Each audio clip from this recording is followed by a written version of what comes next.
ಚಿತ್ರದುರ್ಗದ ಜಿಲ್ಲಾ ಪಂಚಾಯತ್ನಲ್ಲಿ ಬಾಲ್ಯ ವಿವಾಹ ನಿಷೇಧ ಕಾಯ್ದೆ, ಪೋಕ್ಸೋ ಕಾಯ್ದೆ ಹಾಗೂ ಮಹಿಳೆಯರ ಮೇಲಿನ ಲೈಂಗಿಕ ದೌರ್ಜನ್ಯ ತಡೆ ಕುರಿತು ಕಾರ್ಯಾಗಾರ ಹಮ್ಮಿಕೊಳ್ಳಲಾಗಿತ್ತು.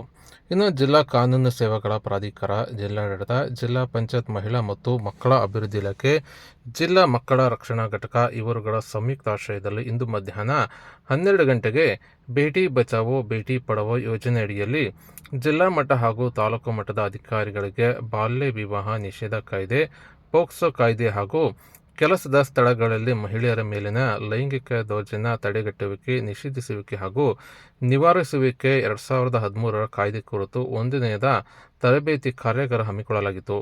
ಈ ವೇಳೆ ಪ್ರಧಾನ ಜಿಲ್ಲಾ ಮತ್ತು ಸತ್ರ ನ್ಯಾಯಾಧೀಶರು ಹಾಗೂ ಜಿಲ್ಲಾ ಕಾನೂನು ಸೇವೆಗಳ ಪ್ರಾಧಿಕಾರದ ಅಧ್ಯಕ್ಷರಾದ ಕೆ.ಬಿ. ಗೀತಾ ಅವರು ಕಾರ್ಯಕ್ರಮ ಉದ್ಘಾಟಿಸಿ ಮಾತನಾಡಿದ್ದು, ಇತ್ತೀಚಿನ ದಿನಗಳಲ್ಲಿ ಹದಿಹರೆಯದ ಮಕ್ಕಳು ಶಿಕ್ಷಣದ ಸಂದರ್ಭದಲ್ಲಿ ಪ್ರೀತಿ ಪ್ರೇಮದ ವಿಷಯಕ್ಕೆ ಬಿದ್ದು ಹಾಳಾಗುತ್ತಿದ್ದು, ಶಿಕ್ಷಣ ಇಲಾಖೆ, ಜಿಲ್ಲಾಡಳಿತ ಹೆಚ್ಚಿನ ಅರಿವು ಮೂಡಿಸುವಲ್ಲಿ ಮುಂದಾಗಬೇಕಿದೆ. ಹಾಗಾಗಿ ಇಲಾಖೆ ಈ ಬಗ್ಗೆ ಹೆಚ್ಚಿನ ಗಮನ ಹರಿಸಬೇಕೆಂದು ಅವರು ಸಲಹೆ ನೀಡಿದರು. ಇನ್ನು ಅಪರ ಜಿಲ್ಲಾಧಿಕಾರಿ ಪಿ.ಟಿ. ಕುಮಾರಸ್ವಾಮಿ ಅವರು ಮಾತನಾಡಿದ್ದು, ಇದೊಂದು ಅರ್ಥಪೂರ್ಣ ಕಾರ್ಯಕ್ರಮವಾಗಿದೆ. ಇಲ್ಲಿ ನಾವು ಮಕ್ಕಳು ನಮ್ಮ ದೇಶದ ಸಂಪತ್ತಿನ ರೀತಿ ನೋಡಬೇಕಿದೆ.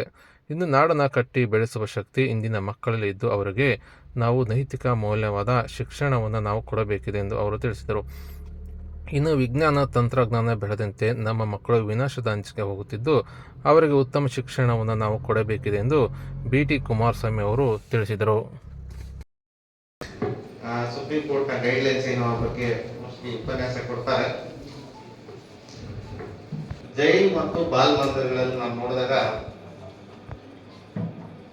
18 ವಯಸ್ಸಿನ ವಿದ್ಯಾರ್ಥಿಗಳು ಜೈಲು ವಾಸ ಅನುಭವಿಸಿರೋದು ನನಗೆ ಕಂಡು ಬಂತು.